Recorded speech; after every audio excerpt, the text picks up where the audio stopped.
Boa noite. Boa noite para você.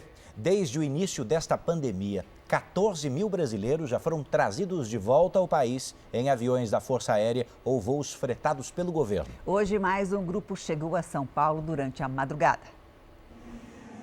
No aeroporto de Guarulhos, a expectativa dos familiares. Wanderson veio de Minas Gerais para buscar um sobrinho que estava morando em Londres. A cidade está parada, né? Aí para ele se manter lá sem trabalhar é ruim, né? Aí ele preferiu vir embora.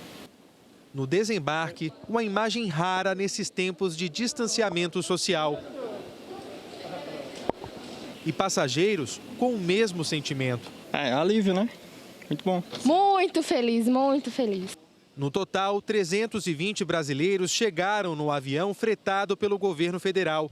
Os passageiros estavam em 6 países da Europa, a maioria no Reino Unido.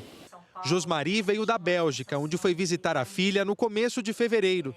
Já em casa, no interior do Paraná, ela contou como foi o voo. O clima dentro do avião estava tenso. As pessoas queriam manter distância uma da outra e não era possível porque todas as poltronas estavam ocupadas.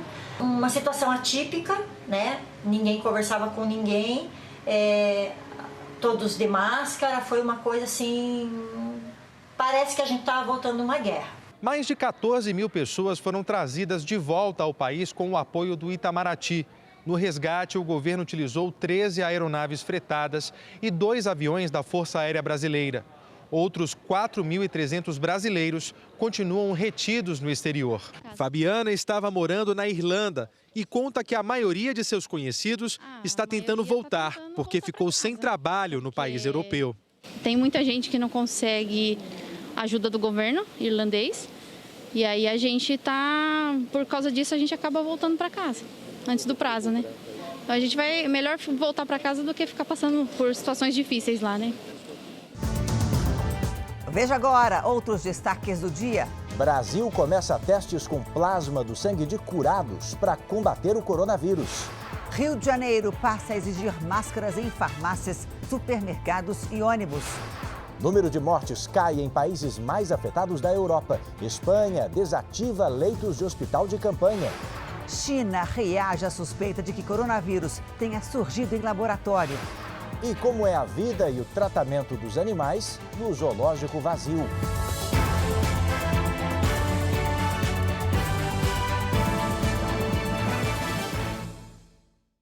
Oferecimento Bradesco, aprendendo a reinventar o futuro com você.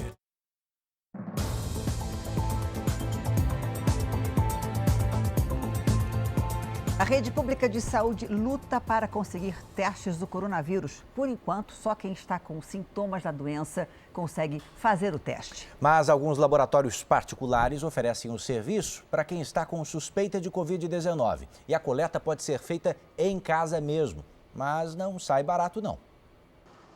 Basta um pedido médico e qualquer pessoa pode fazer o teste do coronavírus na rede privada. A taxa varia entre R$ 190 e R$ 350. Dá até para fazer sem sair de casa. O coronavírus é um vírus que tem a facilidade de transmissão muito grande, né? Uma das grandes preocupações que a gente tem é que pessoas que são suspeitas de ter a infecção estejam circulando por aí. Então, o indivíduo que tem indicação de fazer exame, não tem um quadro grave, tem um quadro moderado, o ideal é que ele permaneça na casa dele e a equipe de saúde se desloque até a casa dele para fazer a coleta. A coleta de exames nos laboratórios continua, mas alguns montaram tendas com drive-thru. Nesse tipo de atendimento, o paciente nem precisa sair do carro. Ele vem, colhe o exame e vai para casa com um número de protocolo. O resultado sai em até 3 dias. Aqui são feitos os 2 tipos de testes que existem no mercado. O sorológico, mais rápido, é baseado na análise do sangue e mede a quantidade de anticorpos da pessoa contra o coronavírus. Se a pessoa teve sintomas há bastante tempo e já está assintomática, o teste rápido é interessante, porque você pode detectar se ela já tem anticorpos contra o vírus e já está teoricamente, a gente espera, imune ao vírus. O problema do teste rápido é que ele pode não ter anticorpos, a pessoa pode não ter desenvolvido os anticorpos ainda. Então, o teste rápido pode dar um falso negativo. O resultado sai em poucas horas. Para quem está com sintomas ou tem suspeita de contágio recente, o mais indicado é o PCR, um exame que consegue detectar o material genético do vírus, mesmo nos estágios iniciais de contaminação. O resultado demora até 3 dias, mas é considerado o mais confiável. Ele tem uma sensibilidade e uma especificidade bem alta para identificar. Ele identifica a infecção a partir do primeiro dia, tá? Então ele está indicado a partir dos primeiros dias de sintomas, é o teste de escolha para o diagnóstico. O SUS só faz o teste em quem tem sintomas graves, mas a Organização Mundial da Saúde considera a testagem em massa uma das chaves para o combate à pandemia. A importância de testar é a gente saber quem deve ser isolado e que tipo de cuidados a gente deve tomar para cada tipo de pessoa ou para cada pessoa, né? Isso é fundamental, porque como a gente ainda não tem uma cura para o coronavírus, a gente precisa se esforçar ao máximo na prevenção. E olha aqui, o Brasil já começou a testar o plasma de pacientes recuperados da Covid-19 em doentes. A pesquisa é uma parceria entre universidades públicas de São Paulo e também hospitais privados, né? Sim, a intenção é aproveitar os anticorpos de quem já teve a doença no tratamento de outros pacientes. Boa noite, Fábio Menegatti. Como é que isso funciona? Boa noite, Janine. Boa noite a todos. Olha, essa pesquisa envolve o Hemocentro da Faculdade de Medicina da USP de Ribeirão Preto, que já começou a aplicar esse plasma num grupo que terá o total de 80 pessoas. A intenção é ativar o sistema imunológico do paciente infectado para que o organismo possa se defender e também combater a doença. Eu conversei agora há pouco com o médico Rodrigo Calado, que trabalha com essa técnica. Veja um trecho da entrevista.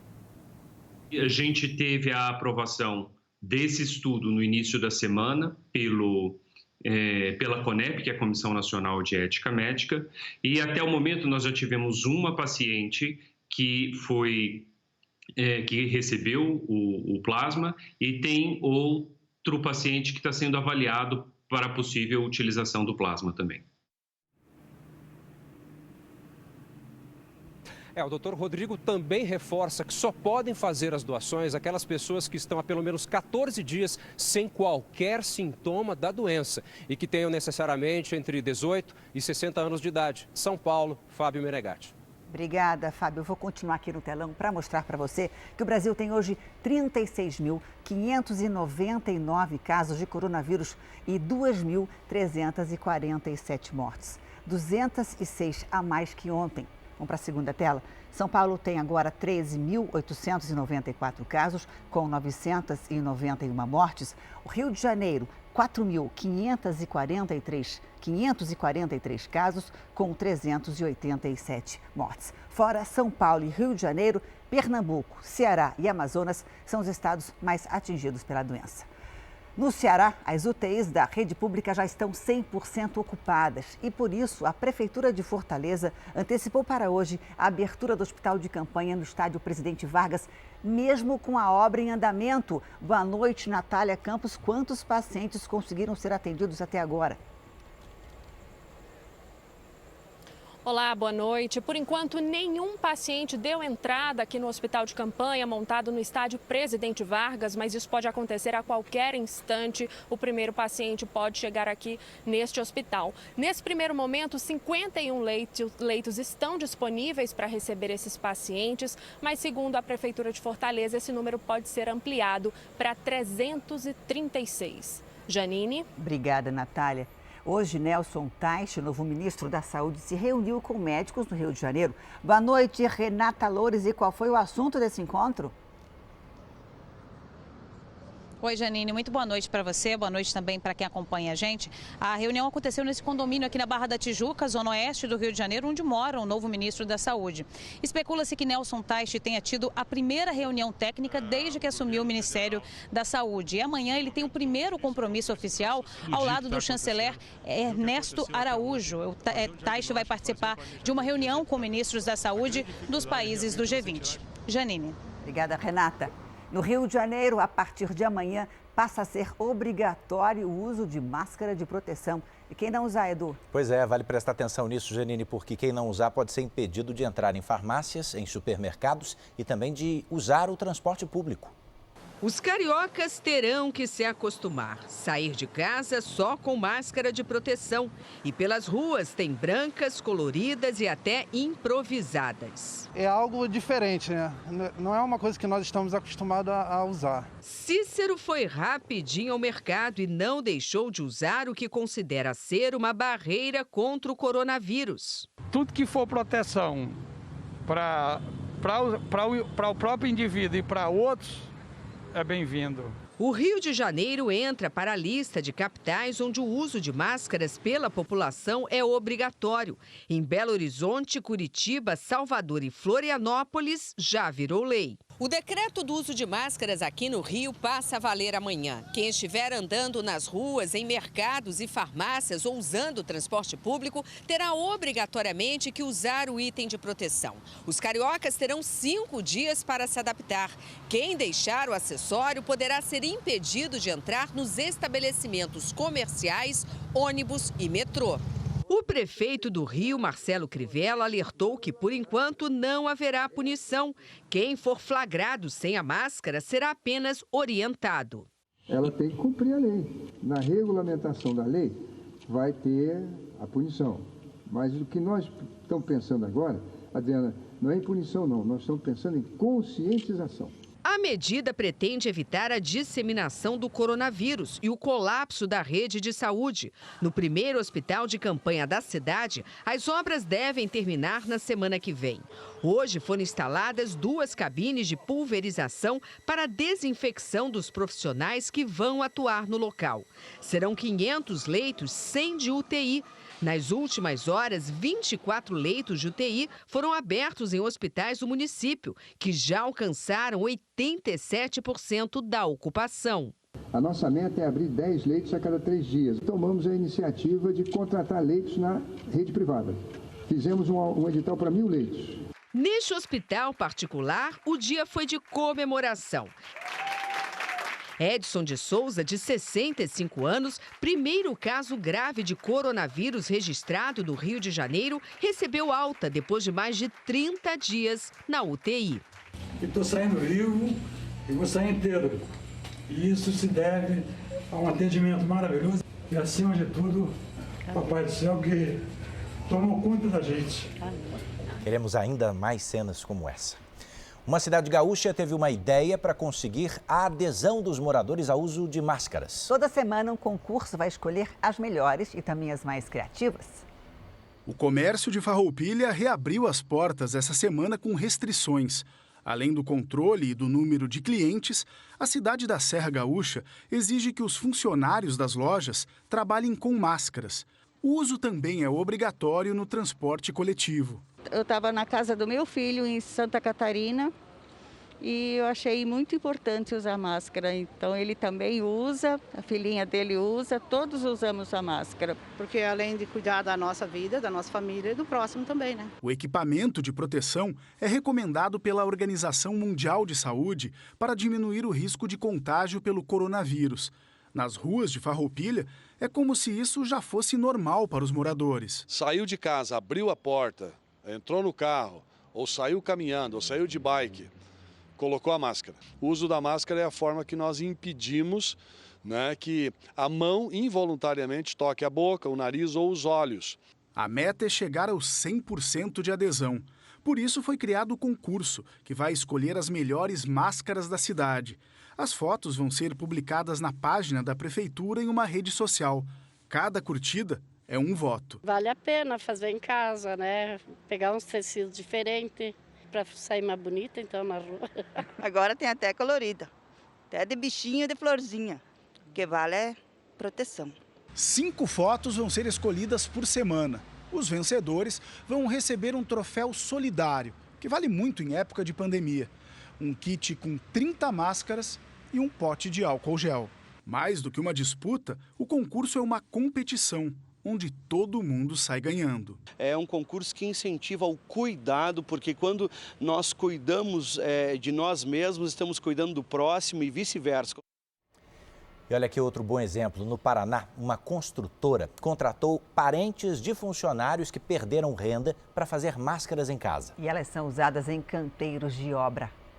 Maria era empregada doméstica e foi dispensada por causa da crise provocada pelo coronavírus. Agora tem um novo trabalho. Ela faz máscaras para funcionários de uma construtora. Não só a questão financeira que nos ajudou nesse momento, né, que a gente está em casa, mas também para a gente estar ajudando, né, na saúde dos funcionários, que é muito importante. Maria foi indicada pelo genro, que trabalha na construtora. Foi dele a ideia de beneficiar familiares dos empregados que perderam renda. Estava precisando das máscaras para os colaboradores todos os canteiros de obras. Daí, como minha sogra ela faz a confecção por hobby de malhas e tecidos, camisa, ela estava fazendo máscara também.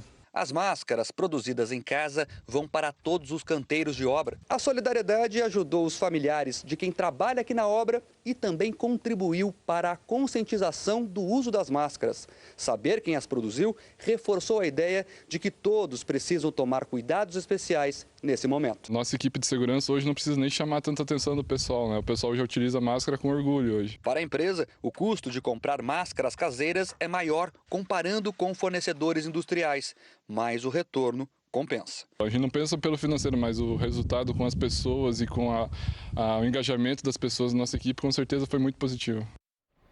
O ministro da Educação, Abraham Weintraub, disse hoje que as provas do Enem serão mantidas e que vai recorrer da decisão judicial que determinou a alteração do calendário. As provas foram marcadas antes da pandemia para os dias 1º e 8 de novembro, as impressas, e 22 e 29 de novembro, as provas da versão digital.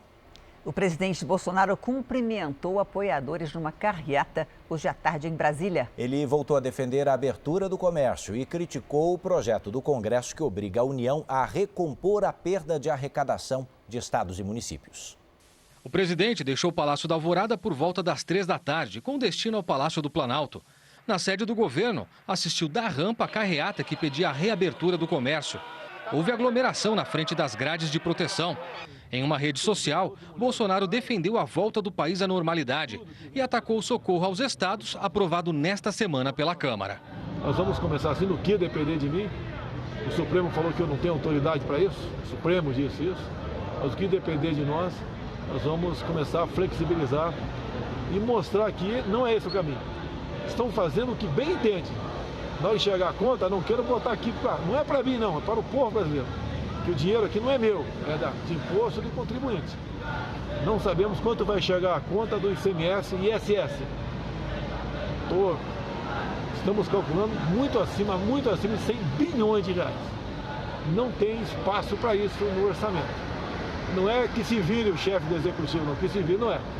Se aqui nós quebrarmos, quebra o Brasil. O que vai matar as pessoas para valer vai ser as consequências do desemprego. Com essa queda de arrecadação, vai faltar recurso para pagar em funcionalismo público também. No Planalto, em respostas curtas aos jornalistas, Bolsonaro disse que pretende se reunir com o presidente do Congresso, Davi Alcolumbre, para discutir alguns projetos que dependem de aprovação rápida. Um deles é a medida provisória do contrato verde-amarelo, que facilita contratações de jovens e trabalhadores acima de 55 anos. A MP perde a validade na segunda-feira e o governo teme que não haja tempo de aprová-la no Senado. Depois de deixar o Palácio do Planalto, o presidente foi ao quartel-general do Exército, onde se encontrou com o ministro-chefe da Casa Civil, Walter Braga Neto. Bolsonaro seguiu de carro até a Praça dos Três Poderes. Em poucas palavras, o presidente definiu a expectativa com o novo ministro da Saúde, Nelson Teich. Eu estou na lua de mel, essa pergunta também está excelente, pô. De volta à residência oficial, Bolsonaro ainda convidou apoiadores que o esperavam na entrada para uma visita ao Palácio da Alvorada. Uma carreata aconteceu, ou carreatas aconteceram neste sábado também em outras capitais brasileiras, entre elas São Paulo. Em carros e vans escolares, manifestantes fizeram um buzinaço e percorreram importantes avenidas da capital paulista. Muitos vestiam camisas da seleção. Os carros estavam decorados com bandeiras do Brasil. O protesto é contra as medidas de isolamento determinadas pelo governador João Dória e a favor da reabertura ampla da economia. Vamos ver agora como foram as manifestações em outras cidades pelo país. Em Porto Alegre, cerca de 40 carros, as pessoas em 40 carros pediam a reabertura do comércio. No Rio de Janeiro, a carreata passou pelo prédio onde o presidente da Câmara, Rodrigo Maia, tem apartamento. Os manifestantes fizeram um buzinaço em frente ao edifício. Nova York, o epicentro da pandemia nos Estados Unidos, teve o menor número de mortes em 2 semanas no estado. O número de internações também caiu. Para o governador Andrew Cuomo, o estado já passou pelo pico da pandemia, mas ainda é cedo para relaxar. Ele voltou a pedir ajuda do governo federal para conseguir mais testes e monitorar a população. Das 540 pessoas que morreram nas últimas 24 horas, 36 estavam em casas de repouso. A falta de diagnósticos e de funcionários nesses lugares preocupa as autoridades. Em Nova Jersey, 40% das mortes aconteceram em asilos. Hoje, alguns estados começaram a relaxar as medidas de restrições. Na Flórida, praias foram liberadas para os banhistas. Em outras partes do país, moradores fizeram protestos para pedir aos governadores que retomem as atividades. Continuamos por lá porque o presidente americano Donald Trump anunciou hoje que o governo federal vai prestar assistência a unidades de saúde em comunidades hispânicas e afro-americanas, minorias mais afetadas pela Covid-19 no país. 13 mil locais receberão ajuda e clínicas móveis de testes serão colocadas nas regiões mais afetadas. Na coletiva, Trump disse que o país passou do pico de infecção e ressaltou que alguns estados começam a afrouxar o isolamento, seguindo orientações do governo federal. O republicano também voltou a culpar a China pela pandemia e afirmou que tudo poderia ter sido controlado dentro do país asiático. Na Europa, mais de 100 mil pessoas já morreram vítimas da Covid-19, mas alguns países já têm queda no número de internações, o que reduz a pressão sobre o sistema de saúde. Pela primeira vez desde o pico da epidemia, o número de mortos no único dia na Itália ficou abaixo de 500. A quantidade de hospitalizados também tem caído. O mesmo acontece na França e no Reino Unido. Hoje, o governo britânico admitiu que é preciso cuidar melhor dos profissionais de saúde.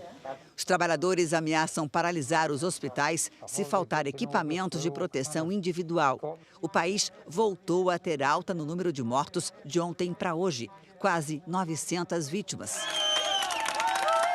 Sob aplausos da equipe médica, a Espanha fechou parte de um dos seus hospitais de campanha.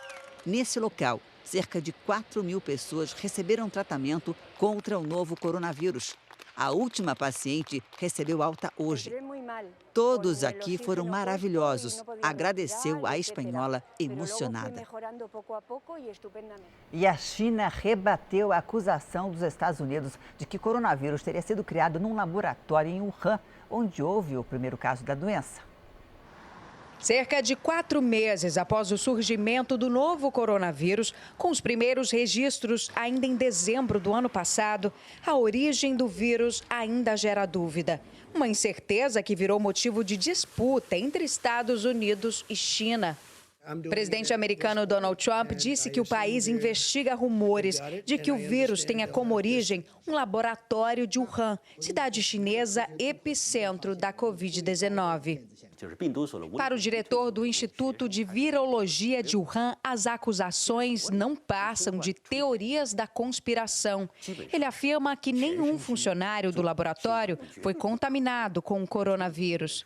Em 2004, a Organização Mundial da Saúde se mostrou preocupada após o vírus da SARS, que matou quase 800 pessoas em 2002, ter vazado de um laboratório chinês. Um estudo publicado na revista Nature, uma das republicações mais respeitadas na área de ciência, aponta que modificações genéticas em laboratório deixam rastros. E no caso do novo coronavírus, isso não aconteceu. Mas uma decisão recente do governo chinês em proibir a publicação de qualquer pesquisa sobre a origem da doença sem autorização prévia ajudou a alimentar as suspeitas. Pequim diz que colabora com a OMS nos esforços mundiais para combater a pandemia e que a própria organização nega a criação do vírus em laboratório. Transmissões ao vivo pela internet ganharam um novo sentido, um sentido mais amplo em meio ao isolamento social. E as chamadas lives, que fazem sucesso nas redes sociais, chegaram à televisão. E a Record TV é a primeira emissora a fazer parte desse novo modelo que leva diversão em todas as plataformas. O palco ficou menor e, de certa forma, mais próximo, mais intimista. A música tem percorrido com muita velocidade as fibras da internet. Marília Mendonça alcançou mais de 3 milhões de acessos simultâneos e 40 milhões de visualizações. Algo mágico ocorre dentro de nós quando a gente está ali com aquele artista participando das suas canções, daquele momento. Para este psicólogo, a música e a aproximação com os artistas ajudam a superar as distâncias físicas e a angústia do isolamento. Nós estamos sentindo falta da conexão humana, do abraço, dos encontros, das conversas com os amigos, com os familiares. É nessa vibração que a dupla Fernando e Sorocaba vai transmitir hoje uma live especial. Diretamente do Aras de Sorocaba, em Jaguariúna, no interior de São Paulo, onde eles também estão em isolamento. A gente vai se aproximando do final de semana, aí já vem na cabeça assim aquele negócio de... tá na hora de ir pra estrada. Tá na hora de ir pra estrada, mas não tem nada que fazer, estamos em casa. Enfim, a gente é totalmente novo pra gente, né? Fernando e Sorocaba tentam tirar algo de positivo desse momento. A gente está aprendendo mais e eu acho que sempre que a gente passa por um momento de crise, a gente cresce. Então, como empresa, como escritório, artisticamente falando, a gente amadurece e cresce. Esta noite, a dupla interrompe a quarentena, mas não o isolamento social.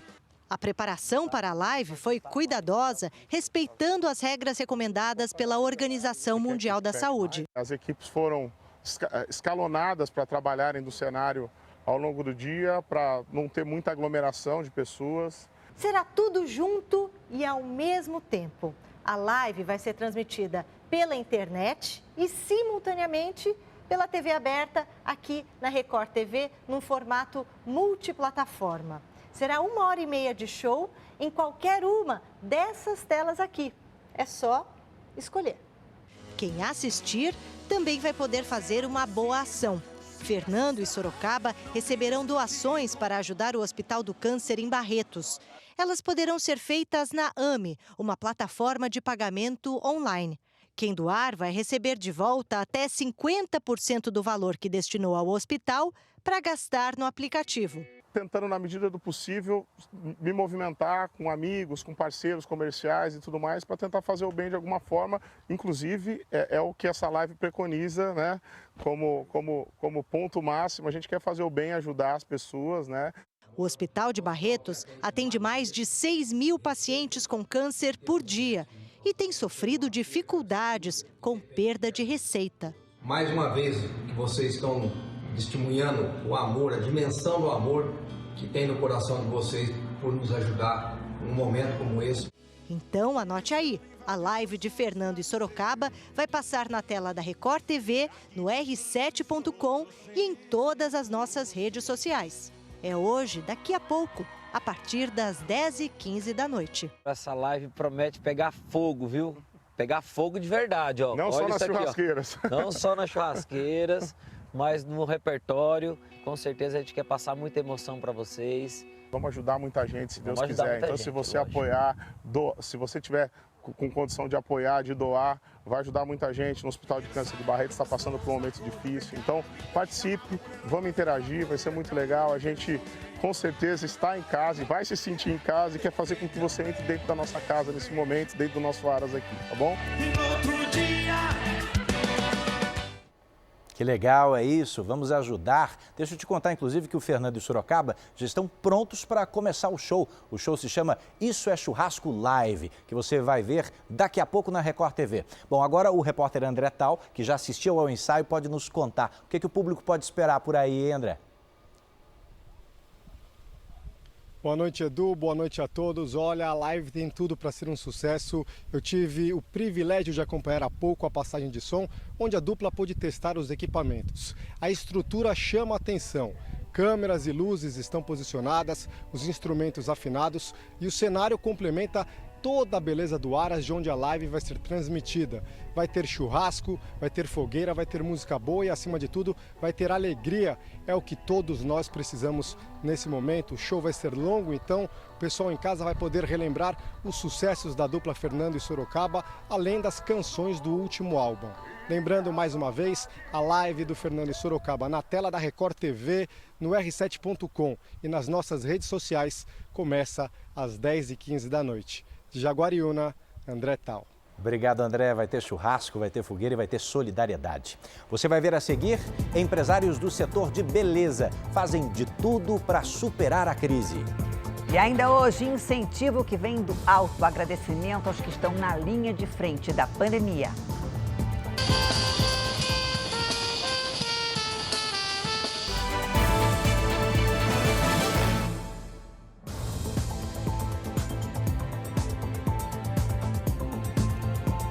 O setor de beleza, conhecido por escapar de crises econômicas, dessa vez foi pego em cheio pelo coronavírus. É verdade, e a cada 10 pequenos empresários, 9 não têm caixa suficiente para manter as contas em dia, já a partir do mês que vem. O telefone não para de tocar. São clientes em busca de atendimento no salão de beleza de Edson, que precisa recusar. Se é para fazer reclusão, vamos respeitar. Antes, cerca de 50 pessoas eram atendidas todos os dias. Hoje, nenhuma. Historicamente, o setor de beleza está entre os que menos sofrem impacto com as crises econômicas. Costuma se manter em crescimento, mas dessa vez a história já começa a se desenhar de forma contrária. Uma pesquisa feita com pequenos empresários do ramo no início desse mês mostrou que para 87% deles o faturamento despencou e que de portas fechadas só teriam dinheiro para pagar as contas por mais 17 dias. Fazendo empréstimo em banco já, para poder pelo menos honrar com os pagamentos dos funcionários que precisam desse salário, pagar aluguel.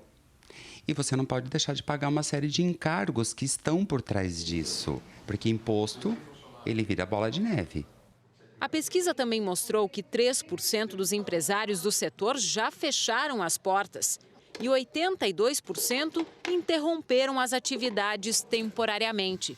É o caso de Carmen, há 30 dias sem atender e lutando para não devolver o espaço que aluga num salão de beleza.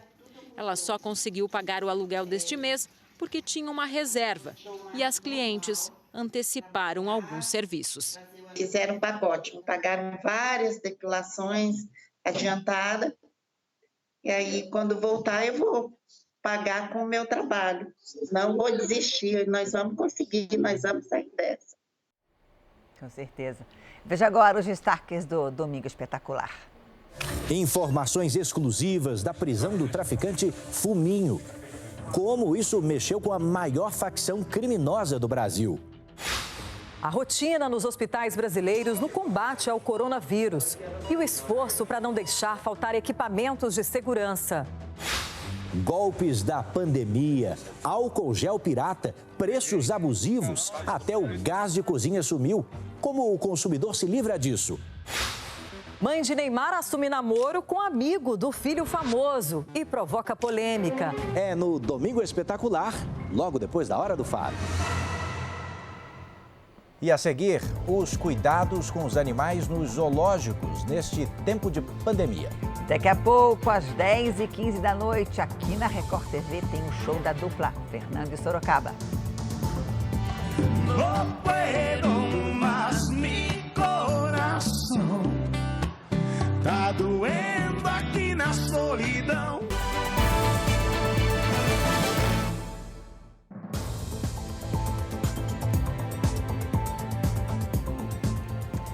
Para você que é fumante, um alerta: parar de fumar ajuda na prevenção contra a Covid-19. É que o cigarro diminui muito a imunidade e favorece a forma mais grave da doença.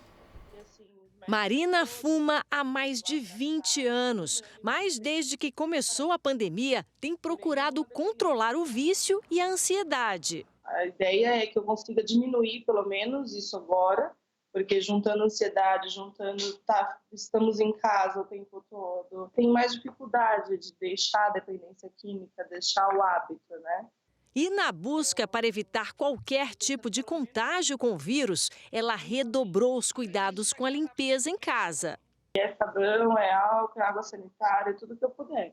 Segundo o INCA, o Instituto Nacional do Câncer, a cada ano, 150 mil pessoas morrem precocemente por enfermidades provocadas pelo tabagismo.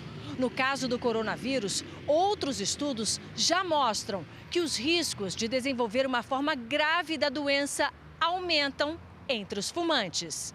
A imunidade de quem fuma não é a mesma de outros pacientes por ter a tendência de comprometer os pulmões. É o que explica este pneumologista. O fumante ele já tem os seus brônquios inflamados, que já traz uma debilidade e uma facilidade para mais infecções. E ele já tem uma destruição no pulmão, quer dizer, ele tem menos pulmão do que a pessoa comum. Marcelo fumou por 35 anos, parou há 2 meses e adotou hábitos saudáveis. Eu estou sentindo que meus pulmões estão muito mais fortes, que eu consigo fazer uma respiração com maior qualidade. Apesar do novo fôlego, os riscos ainda são grandes para ex-fumantes. Portanto, é preciso também ficar em alerta para evitar a contaminação com coronavírus. Se a pessoa para de fumar, há uma tendência de estabilização, mas aquele dano que já foi causado pelo cigarro é um dano permanente. A pessoa vai ter que lidar com alguma deficiência para o resto da vida. Sábado de sol e muita gente não resiste a uma praia. Pois é, mas em época de pandemia, o que parece saudável pode ser um risco. A vontade de sair, tomar sol e caminhar, às vezes fala mais alto que a segurança. Eu tenho quase 20 dias em casa. Chega um momento que o corpo pede um pouco, né, para dar uma caminhada. Com muita gente por perto, mesmo quem se cerca de cuidados, corre risco. Uso máscara em lugares fechados. Tento manter a distância de 1 metro, 1,5 metros de cada pessoa. Caminhar, pedalar ou fazer qualquer outro exercício sempre foi uma recomendação para manter a saúde e o bem-estar. Mas em tempos de pandemia, a orientação dos especialistas é que as atividades físicas sejam realizadas, se possível, dentro de casa. Segundo eles, estar ao ar livre não impede que a contaminação aconteça. É plausível de que você correndo com uma certa distância, você pode ter o contato com o vírus. A infectologista explica ainda que também existe risco de contágio na utilização dos aparelhos de academias públicas. Tem que ter muito cuidado até por onde a pessoa pega, porque pode ser um lugar aberto, mas passou alguém antes lá que tossiu, que deixou a secreção respiratória, a pessoa passa a mão lá e pode sim se contaminar. A recomendação da médica é sempre evitar a aglomeração de pessoas. Eu saí por volta de 5h30 da manhã, já estou completando, porque estou sentindo que está vindo aglomeração, já estou indo embora. Um dos equipamentos mais importantes no combate, no tratamento, na verdade, da Covid-19 é o respirador mecânico, mas ele não existe na quantidade suficiente e muitas vezes está quebrado. Mas um guia de conserto desses equipamentos está ajudando técnicos a recuperar um bom número de respiradores e, olha, com rapidez. Luiz Gustavo é especialista em manutenção de equipamentos hospitalares. Desde a chegada do coronavírus, tem sido muito procurado para recuperar respiradores mecânicos, aparelhos fundamentais no tratamento do estágio mais grave da doença. Felizmente, achou a ajuda que precisava. O guia do Inatel me possibilitou a identificar os passos a passos de como operacionar o equipamento para a correta manutenção. O guia que ajudou Gustavo foi criado por pesquisadores do Instituto Nacional de Telecomunicações, Inatel, em Santa Rita do Sapucaí, no sul de Minas. E a gente entendeu que o papel da engenharia, especialmente a engenharia biomédica, nesse momento, era fundamental para que a gente pudesse dar suporte aos hospitais em termos tecnológicos. O guia, disponível na internet, está sendo útil para profissionais de várias partes do país. Isso despertou o interesse do Ministério da Saúde que passou a acompanhar os casos de recuperação dos equipamentos. Com as informações, foi possível levantar a situação dos hospitais e, assim, melhorar as ações de combate à pandemia do coronavírus. Os pesquisadores de Santa Rita do Sapucaí agora trabalham numa cartilha mais abrangente, com especificações de diferentes respiradores usados em outras regiões. Assim, o conhecimento deles poderá agilizar o retorno dos equipamentos à ativa, ampliando o atendimento de hospitais de todo o Brasil. A cartilha ajuda esses profissionais que têm uma base técnica de entendimento do parque tecnológico hospitalar, eles possam ir até o equipamento e, através da cartilha, fazer o diagnóstico dele. Vamos falar agora de uma manobra médica muito usada em pacientes com insuficiência respiratória e que tem ajudado a reverter casos graves provocados pelo coronavírus. O procedimento expande a caixa torácica do paciente e está salvando vidas em hospitais do Brasil e também do exterior. Uma manobra com o corpo do paciente que não permite erros. A técnica se chama prona. É usada nos hospitais para virar de bruços quem sofre de síndrome de desconforto respiratório agudo, uma dificuldade grave para respirar. Tira a pressão, por exemplo, do próprio coração sobre a região posterior, assim como a região das vísceras abdominais, e a gente tenta garantir que aquelas áreas anteriormente fechadas e colapsadas voltem a abrir. Então, quando você abre essas regiões, você distribui melhor oxigênio e, aparentemente, o paciente não só ventila, mas oxigena melhor. Desde o início do século XXI, a manobra tem sido executada em pacientes das unidades de terapia intensiva. Até 7 profissionais da saúde se unem para virar rapidamente o paciente entubado, que passa até 20 horas de bruço. O interessante é que agora, em meio à pandemia, médicos de hospitais brasileiros e de outros países do mundo estão tentando executar a posição prona em pacientes com Covid-19 conscientes e não entubados. E eles têm conseguido bons resultados na tentativa de melhorar a oxigenação no sangue e a respiração. Nessa condição, a gente percebeu que alguns pacientes a gente conseguiu postergar bastante a necessidade do ventilador mecânico e outros pacientes conseguiram passar sem necessidade de intubação. Mas o especialista alerta, a técnica fora da UTI ainda está em fase de observação. E de forma alguma, parentes ou cuidadores devem tentar o procedimento com pacientes da Covid-19 que se recuperam em casa. A todo momento, um paciente com possibilidade de Covid ou Covid positivo, que tem cansaço ou falta de ar, tem que procurar o atendimento numa unidade de saúde. É muito arriscado fazer isso em casa. Isso só pode ser tentado em unidade de saúde com a equipe habilitada. Elas são mães, têm muito trabalho em casa e todos os dias cruzam a Baía da Guanabara no transporte de passageiros. Essa é a rotina de algumas brasileiras que prestam um serviço essencial e não podem parar. Pouca coisa mudou na rotina de trabalho da Adriana, da Helenilza e da Laécia. Elas trabalham nas balsas que transportam passageiros todos os dias entre Niterói e o Rio de Janeiro.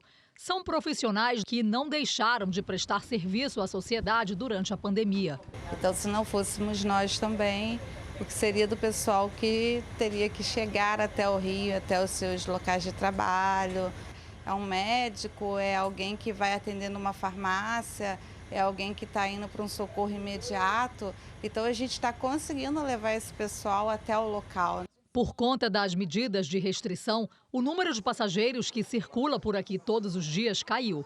Gente que entra e sai com histórias comoventes. O caso de um médico que a filha dele está lá fora, e ele está aqui no Brasil, e ele falou que a filha dele chegou a óbito lá fora. Então, ele falou assim, me deu vontade de eu não ajudar mais ninguém. Eu falei, não faça isso porque as pessoas precisam de você. Ela se foi, mas em nome dela você tem que ajudar.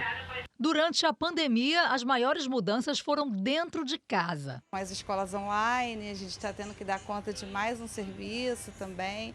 Então, assim, é ser profissional, ser mãe, ser tudo no tempo integral e tomando os cuidados. Assim que as medidas de restrição iniciaram e todo mundo começava a ficar em casa, a Laécia entrava no fim da licença maternidade e precisou retornar ao trabalho. Com uma filha de 5 meses em casa, todos os cuidados de prevenção foram redobrados. A gente tem controlado, né, essa questão da chegada do álcool em gel, não pode faltar luva, né, nas embarcações, não podem faltar para o pessoal da estação também que está ali na linha de frente, né, com os passageiros. A gente tem que ver essa questão das máscaras, agora é todo mundo usando máscara para ter realmente, né, essa segurança, esse apoio para o funcionário. Para esses trabalhadores, o sair de casa é uma mistura de dever cumprido e medo. Coloca o sapato, esse sapato vai para a área de serviço, toda essa roupa é tirada lá na área de serviço, eu vou direto para o banheiro. Mas também existe a certeza de que tudo isso vai passar e que o mundo novo começou a ser construído. O corona veio para unir as famílias. Quem tem amor vai se unir, quem não tem vai se destruir. O abraço do filho, ele já sabe, a mamãe só pode abraçar você depois que sai do banho. Vai passar. Todas as mães fazem isso. É isso.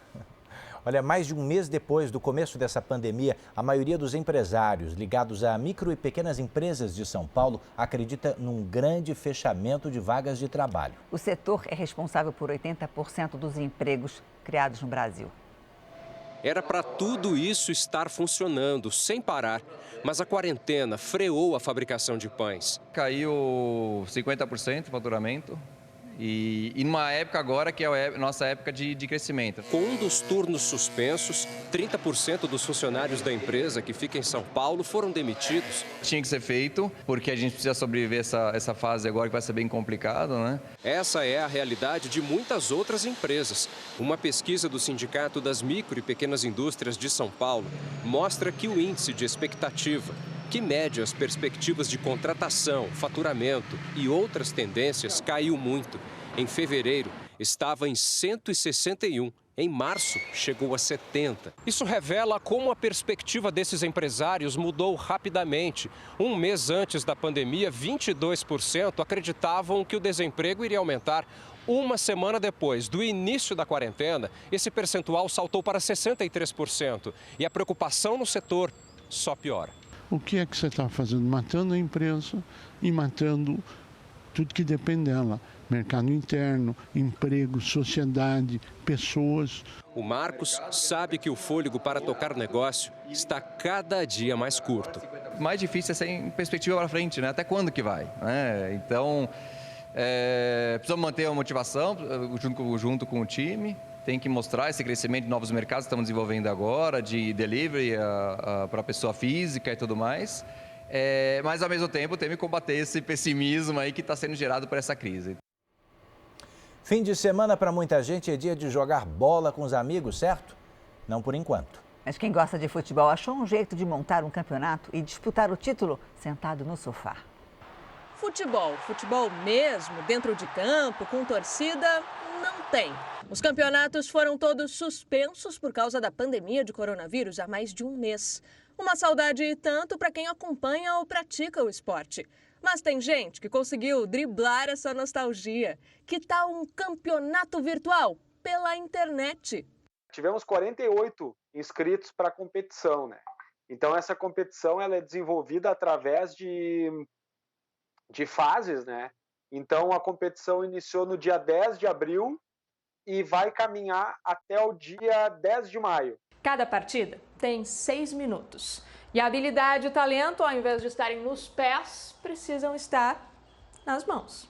Esse é o Daniel. Ele entrou na competição por causa da falta que sente da bola rolando em campo. Tu começa a fazer o contato com o teu adversário, tem uma tabela, então tem a ordem de quem joga em casa, quem joga fora, então tem que respeitar, né, essa parte do regulamento. E como a internet aproxima quem não pode estar junto, o Daniel pode muito bem enfrentar o Matheus, que mora nos Estados Unidos. O fato de tu poder jogar um campeonato assim, eu acho que aumenta a interação. Poxa, eu acabei falando no WhatsApp com essas pessoas que eu nunca falei na vida, vou interagir com pessoas que eu nunca conheci e fazendo uma coisa que eu gosto, que é jogar videogame, entendeu? Então acho que esse é o principal ganho. Uma maneira de se divertir e confraternizar com quem está longe. Mas se der para ganhar, melhor, né, Daniel? O discurso de jogador já está na ponta da língua.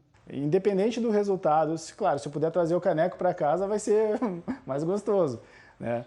Mas já está valendo, gente. Agora uma lição de otimismo de quem já passou por muita coisa. Ele era um bebê durante a gripe espanhola e por mais de um século viu o mundo se abater e também se reorganizar várias vezes. Sorriso no rosto, bengala na mão, mas só por precaução. Seu Armando esbanja a saúde e tem uma memória impecável. Lembra com detalhes de ter enfrentado uma pneumonia grave quando ainda era jovem.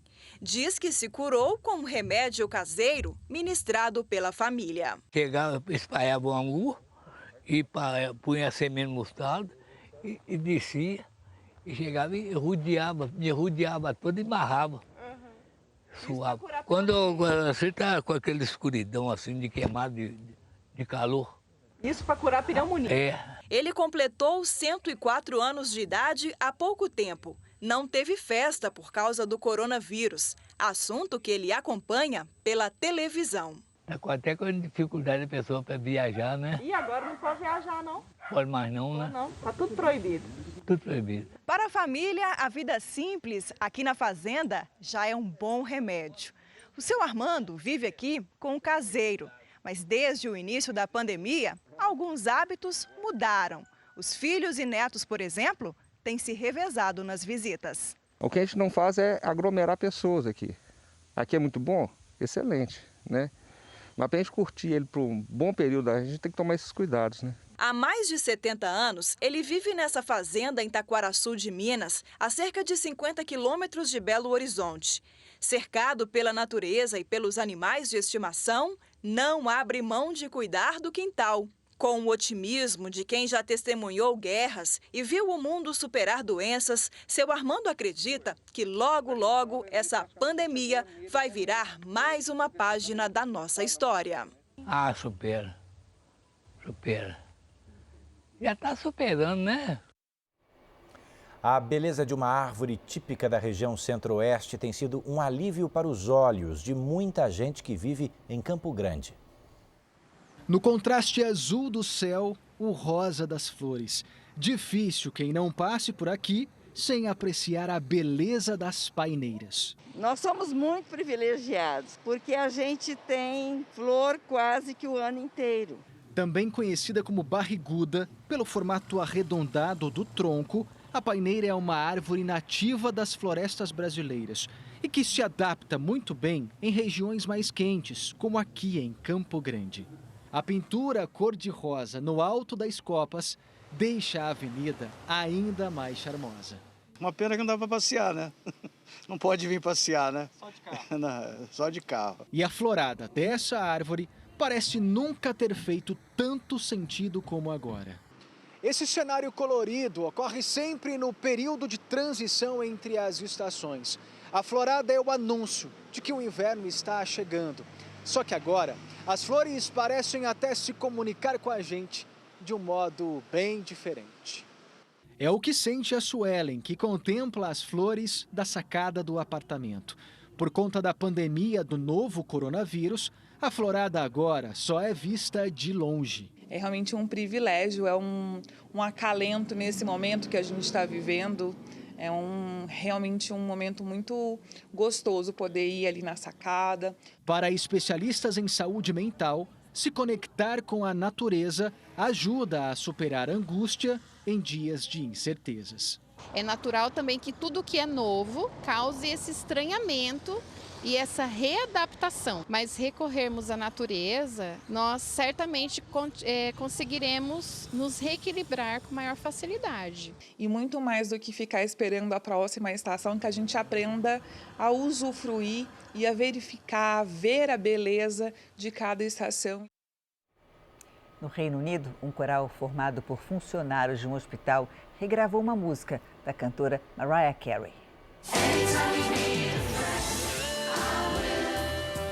A canção escolhida foi Anytime You Need a Friend, que traz a mensagem: sempre que você precisar de um amigo, eu estarei aqui.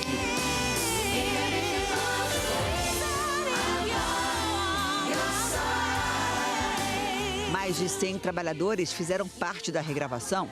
Os funcionários são do mesmo hospital que tratou o premier Boris Johnson quando ele foi internado com coronavírus.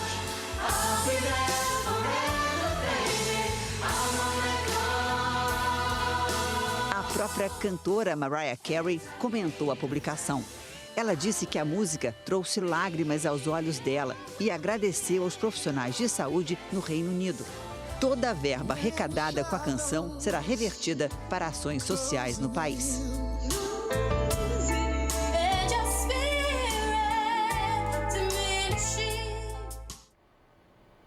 Um mutirão de agradecimento a quem trabalha durante a pandemia e um sopro de gratidão para quem está isolado. Foi assim em Belo Horizonte, onde a prefeitura tornou mais rigorosas as medidas para evitar o avanço da doença. As novas medidas começam a valer na semana que vem. O uso de máscaras será obrigatório em todo o estado, nos espaços públicos, ônibus, indústria e comércio. As medidas restritivas fazem parte de uma estratégia para evitar um colapso no sistema público de saúde, principalmente em Belo Horizonte, onde estão 4 de cada 10 infectados pelo coronavírus no estado. Para incentivar ainda mais o combate à doença, os mineiros usaram a criatividade para agradecer os que estão na linha de frente. Em 36 painéis publicitários, mensagens de gratidão aos que não podem ficar em casa. Policiais, caminhoneiros, motociclistas e uma legião de anônimos que continuam trabalhando. Isso incentiva a gente. A retribuição veio do alto do carro dos bombeiros. Da escada para apagar incêndio, música para combater a ansiedade e a solidão do confinamento. Perto dos hospitais, onde muitos se tratam da Covid-19, o som foi como um sopro de esperança. Em cada janela, em cada olhar comovido, uma implícita mensagem. Medo sim, ingratidão jamais. Realmente o pessoal da saúde merece, viu, amada?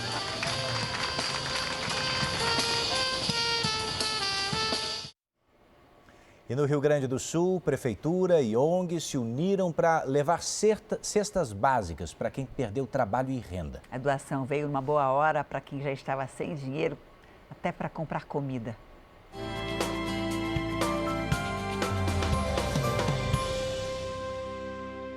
A sacola cheia de alimentos chegou para o alívio de Anderson, que está sem renda.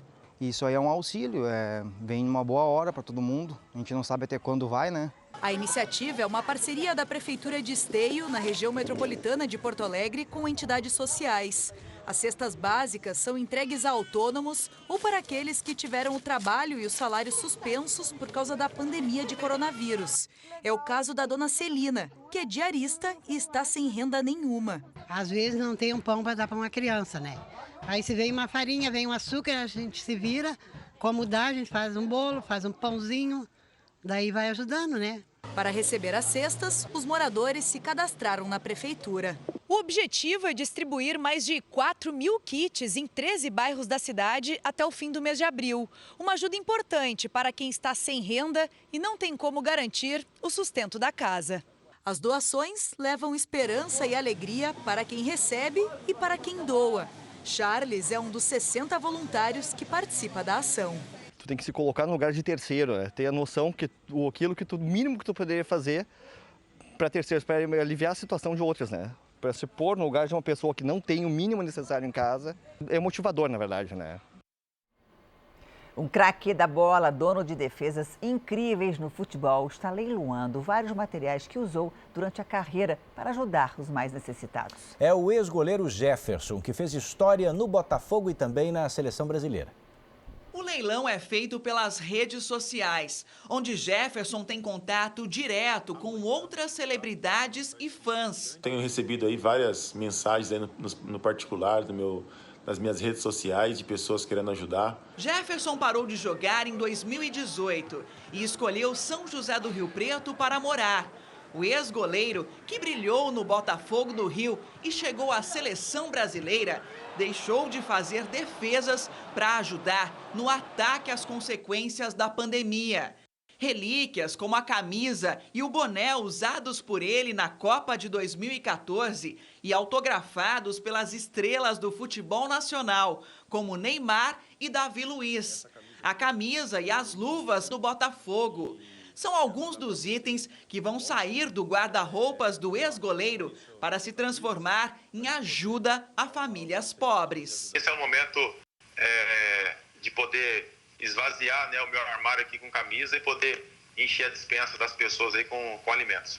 Os lances do leilão do Jefferson são feitos não em dinheiro, mas em cestas básicas. Cada uma custa em torno de R$40. O primeiro item a ser arrematado foi a camisa da seleção de 2014, por 200 cestas. Até agora já foram arrecadadas cerca de 400 cestas básicas.